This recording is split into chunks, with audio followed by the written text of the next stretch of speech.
Welcome children. Today I am dealing with the topic electromagnetic induction. So already we studied that a current carrying conductor behaves as a magnet. That means whenever a conductor carries current, it will be behaving as a magnet, and that property was found out by Hans Christian Ørsted. That is a current carrying conductor. A current carrying conductor behaves as a magnet. That means there is a magnetic field around a conductor. So whenever this conductor carries current, so there may be a magnetic field around this conductor, and this was put forward by Hans Christian Ørsted. Hans Christian Ørsted. Hans Christian Ørsted. And just opposite, that is a moving magnet. A moving magnet can produce electric current. So a moving magnet can produce electric current, and this was put forward by Michael Faraday. Michael Faraday. Michael Faraday. So already we studied a current carrying conductor behaves as a magnet, and that was put forward by Hans Christian Ørsted. Now just opposite, that is a moving magnet. So whenever a magnet is moved in a magnetic field, what happens? A current will be produced. So suppose a conductor, so when a conductor is moved in a magnetic field, suppose if you are moving a conductor, so when we are moving a conductor in a magnetic field, or suppose we are changing the magnetic field around a conductor. Suppose we are changing the magnetic field around a conductor, then a current will be induced in this conductor. So the current will be induced there. Current will be induced. So whenever a conductor is moved in a magnetic field, so we are moving a conductor in a magnetic field, or suppose we are changing the magnetic field around a particular conductor. So at that time what happens? A current will be induced in which one? In that conductor, and that current is called as which one? Induced current. Induced current. So that current produced in the conductor by changing the magnetic field around this conductor can be called as which one? Induced current. Okay, so here I told you a moving magnet can produce which one? Electric current, and this was put forward by whom? Michael Faraday. And how we can move this magnet? So in two cases, in two ways we can change the magnetic field. Okay, so first one is moving a conductor in a magnetic field. So we can move a conductor in a magnetic field, or what we can do? We can change the magnetic field around a particular conductor. Okay, so thereby in both ways we are changing the magnetic field around this conductor, and thereby we are inducing a current in that particular conductor, and that is called as which one? Induced current. Okay, so which are the different ways by which we are inducing current? So first one is by moving a conductor in a magnetic field, or by changing the magnetic field around a particular conductor, we can induce current in that conductor, and that current is called as which one? Induced current. Okay. This phenomenon of inducing current in a conductor by changing magnetic field around that particular conductor can be called as electromagnetic induction. So this electromagnetic induction is the phenomenon of inducing current on a conductor by changing the magnetic field around that particular conductor. Okay, and that induced the current that induced in the coil can be called as which one? Induced current. And this phenomenon was put forward by whom? Michael Faraday. And by which all ways we can change the magnetic field? So first it is said that by moving a conductor in a magnetic field. So we can move the conductor in a magnetic field, or we can change the magnetic field around a particular conductor. So thereby we are inducing current in the particular conductor, and that current is called as induced current, and that phenomena can be called as which one? Electromagnetic induction. Okay, so consider one example here. So here there is a coil of wire, and this coil of wire, one end of this wire is connected to a galvanometer, both the ends. So both the ends of this wire is connected to a galvanometer. So what is the use of a galvanometer? So galvanometer is a device to detect the presence of electric current. So it is a device to detect the presence of electric current. So this galvanometer is a device to detect the presence of electric current. Okay, so here one needle is there inside the galvanometer, and suppose if electric current is present in this coil, what happens to this needle will deflect towards right or towards left. Okay, and this deflection towards right or left depends on the direction of current. So depending on the direction of current, this needle will deflect towards either right or towards left, and if there is no current, what happens? It may be showing zero deflection. There may not be any deflection. Okay. Suppose if there is current in this coil, what happens is it may be deflecting towards right direction or towards left direction depending on the direction of current. Okay. So here we have taken a coil of wire, and both the ends of this wire are connected to a galvanometer, and we are taking a strong magnet, bar magnet, and this north pole of this magnet is moved towards which one? Towards the coil. So we are moving this magnet towards this coil like this. So this is a coil, and we are moving the north pole of this magnet towards the coil. So at that time what happens is we can see that this needle deflect towards right direction. Okay, so this shows that, so whenever a needle is deflecting, this galvanometer reading needle is deflecting, that shows that there may be a current in this coil. So whenever we are moving a magnet towards the coil, what happens is there may be a current in this coil, and that current is called as which one? Induced the current. Thereby what happens to the galvanometer? This needle will deflect towards right direction. Okay, so what happens here is, so whenever this needle is moved towards this coil, so there this magnetic field around this coil will change. So I told you, by changing the magnetic field around a coil or around a conductor, we can induce current in that one. So here also when we are moving this magnet towards this coil, so we are changing the magnetic field around this coil, and thereby we are inducing a current in this coil. Okay, since there is a current in the coil, what happens to the galvanometer needle? It may deflect towards right direction. Okay, suppose if we are moving this south pole, so if you are moving the south pole towards this coil, and north pole is here only, so we are moving the south pole of this bar magnet towards this coil. So what happens here also? Here also there may be change in the magnetic field around this conductor, and there may be a current induced in this conductor, but the direction of current is just opposite of the previous one. That means we can see that this needle now deflect towards left direction. So it may be deflecting towards left direction. This shows the direction of current is opposite of the previous one. Okay, so initially when we are moving this north pole towards this coil, what happens is the needle deflect towards which direction? Right direction. So when we are moving the south pole towards this coil, this needle deflect towards which direction?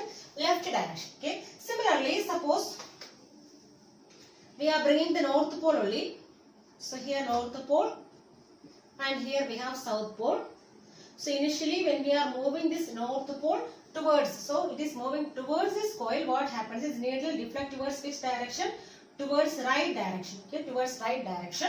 And suppose we are withdrawing, so we are withdrawing this magnet away from this coil. So we are moving it back like this. So we are moving this magnet away from this coil. So at that time what happens is, again there may be a deflection in this galvanometer, but in which direction? Opposite direction. So here now also there may be change in the direction of current. Okay, so when we are moving this north pole towards the coil, it deflects towards which direction? Towards right direction. But when we are withdrawing this magnet away from this coil, this needle deflects towards which direction? Left direction. That shows the direction of current is changing there. Okay, so suppose if we are keeping this magnet stationary, so we are not moving this magnet, so simply we are keeping stationary near to this coil. So this magnet is kept stationary near to this coil. So at that time we can see that there may not be any deflection in the galvanometer. So it shows zero reading. Okay, so this galvanometer shows zero reading, and there may not be any deflection here. So what does this indicate? This shows that there is no current in this coil. So only when this magnet is moved, okay, so when the magnet is moved towards or away from the coil, so at that time only the current will be induced in the coil. Okay, so this explains which one? Electromagnetic induction. Now, if magnet is kept stationary, and if we are moving this coil towards the magnet, and suppose we are moving this coil towards the north pole of this magnet, so we can see that this needle deflect towards the right direction. So that shows that there may be a current in this coil. Okay, so whenever this needle is deflecting, that shows that there may be a current through this coil, and this needle will be showing a momentary deflection. So it may be deflecting fast towards the right and then comes back to zero. Yes, so we can see a momentary deflection here that shows that there may be a current in this coil. Okay. Similarly, suppose if you are moving this coil towards the south pole. So here we are taking south pole and here we have north pole. And suppose if you are moving this coil towards the south pole of this magnet. So now also what happens? There may be a current in this coil and this needle will deflect towards which direction? Towards left direction. Left direction. That shows the direction of current is now reversed. So there is actually current in this coil. So there is current in the coil, but what about the direction? It may be just opposite of the previous one. The direction of current is now changed here. Okay. Now again, suppose, so we have the north pole here, and here we have south pole. So initially when we are moving this coil towards this north pole, what happened to the needle? The needle deflect towards the right direction. Okay. This shows that there may be a current in this coil. And now suppose if you are moving this coil away from this magnet. So we are moving this coil away. So we are withdrawing this coil away from this magnet. So at that time we can see that this needle deflect towards which direction? Towards left direction. That shows the direction of current is now reversed. So whenever we are changing the direction of movement, so at that time we can see that there may be a change in the direction of which one also? Current also. So anyway, so whenever there is a relative motion between this coil and the magnet, so there may be a current in this coil, and that current is called as which one? Induced current. So whenever this coil as well as magnet both are stationary, there may not be any current. And what happens to the needle? The needle will show zero deflection. There may not be any current in this coil. So only if there is any relative motion between this coil and the magnet, so at that time only there may be a current in this coil, and that current is called as which one? Induced current, and that phenomenon can be called as which one? Electromagnetic induction. Okay. Suppose if both are stationary, there may not be any current in the coil. So only if there is relative motion. Suppose the coil may be moving, or sometimes what happens? This magnet may be moving. Okay. So if there is a relative motion between this coil and the magnet, there may be a current induced in this coil, and that current is called as which one? Induced current, and this phenomena is called as electromagnetic induction. Now, instead of a magnet and a coil, so here we have taken two coils made of insulated copper wire having large number of turns, and both these coils are wound around a cylindrical rod. So this is a cylindrical rod, cylindrical insulated rod, insulated rod. So here we have taken two coils made of insulated copper wire having large number of turns, and this coil is wound around a cylindrical insulated rod, and this first coil is connected to a battery and to a key, and the second coil is connected to a galvanometer. Okay. So suppose when we are closing this key, so when we are closing the key, so we can see that this needle will deflect towards the right direction. This needle shows a momentary deflection towards right. Momentary deflection towards right. So what it shows? So it shows that there may be a current in the coil 2 also. So whenever we are changing the current in this first coil, there may be a current in which one also? This coil 2 also. Okay. Similarly, suppose if we are opening the key. So we are opening the key. Suddenly when we are opening the key, so at that time also we can see that this needle deflect towards the left direction. So it may be showing a momentary deflection towards left direction. So that shows that there may be a current in which one? This coil 2, in which direction? Opposite of the first one. Okay. So whenever we are closing the key as well as whenever we are opening the key, in both the cases we can see a momentary deflection in the galvanometer in opposite directions. This shows that in both the cases direction of current is reversed. So initially it may be deflecting towards which direction? Towards right direction. Okay. So whenever we are opening the key, what happens? This needle deflect towards which direction? Towards the left direction. And this shows that in both the conditions there may be a current in this coil 2, and that current is called as which one? Induced current. So whenever we are closing the key as well as whenever we are opening the key here, so there may be a current produced in this coil 2, and that is called as which one? Induced current. So here whenever we are closing the key as well as whenever we are opening the key, there may be a change in current in this coil. So there may be a change in current in coil 1. So whenever we are opening or whenever we are closing the key of this first one, so what happens is there may be a change in current in this coil 1. Okay, so whenever there is a change in current in this coil, there may be a change in which one? Magnetic field here. So there may be a change in magnetic field in coil 1, and if there is a change in magnetic field in this coil 1, this will change the magnetic field lines around which one? This coil 2. So this change in magnetic field in the first coil changes magnetic field lines around which one? Around coil 2. Around coil 2.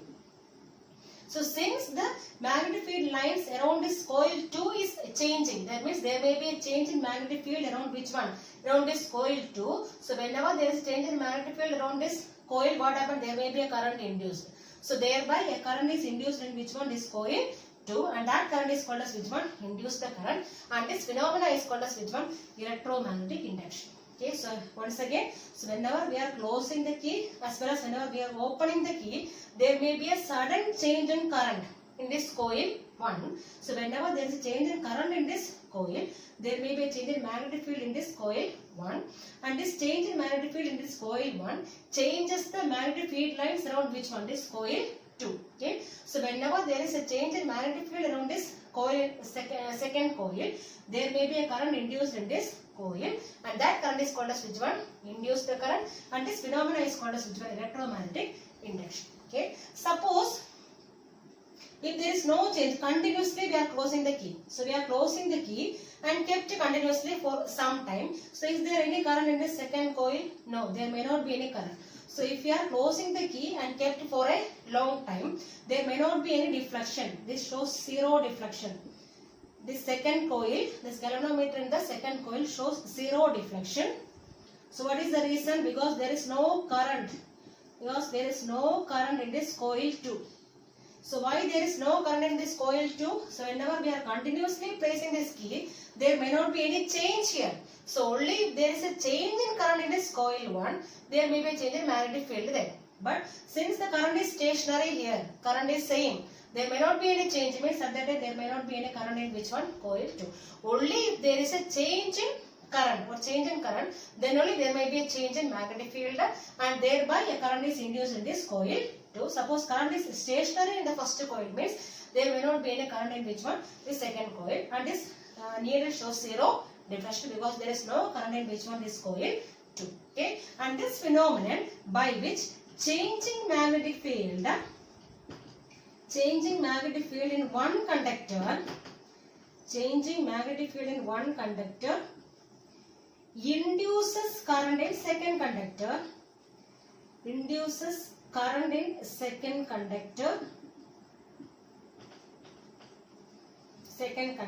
is called electromagnetic induction.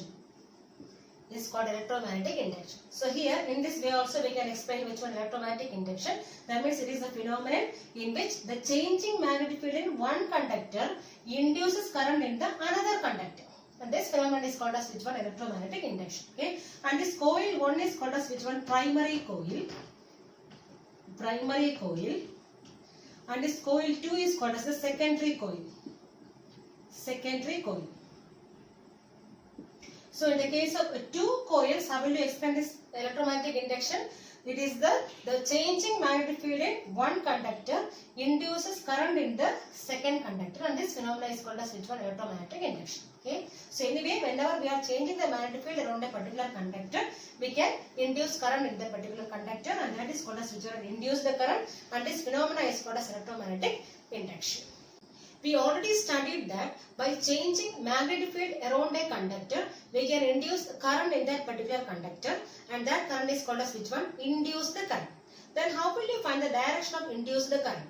So for that we are using a rule called as Fleming's right hand rule. So already we studied about Fleming's left hand rule, and that is used to find the direction of force acting on a conductor. And here this Fleming's right hand rule is used to find the direction of induce the current in a conductor. Okay, so for that here we are taking thumb, forefinger and middle finger of a right hand. So not left hand. So in order to find the direction of force, they use left hand. But here we are using right hand and stretch the thumb, forefinger and middle finger in mutually perpendicular directions such that the forefinger gives the direction of magnetic field, this thumb gives the direction of force acting on the conductor, or we can say movement of the conductor. Then this middle finger gives the direction of induced current. So here we are taking our right hand and stretch the thumb, forefinger and middle finger in mutually perpendicular directions such that this forefinger gives the direction of magnetic field, this thumb gives the direction of force acting, or we can say movement of the conductor. Then this middle finger gives the direction of induced current. Okay, so you can write like this here. Forefinger gives the direction of which one? Magnetic field. Then thumb gives the direction of force acting, or we can say movement of the conductor. Movement of the conductor. And this middle finger gives the direction of induced current. So in order to find the direction of induced current, we can use which rule? Fleming's right hand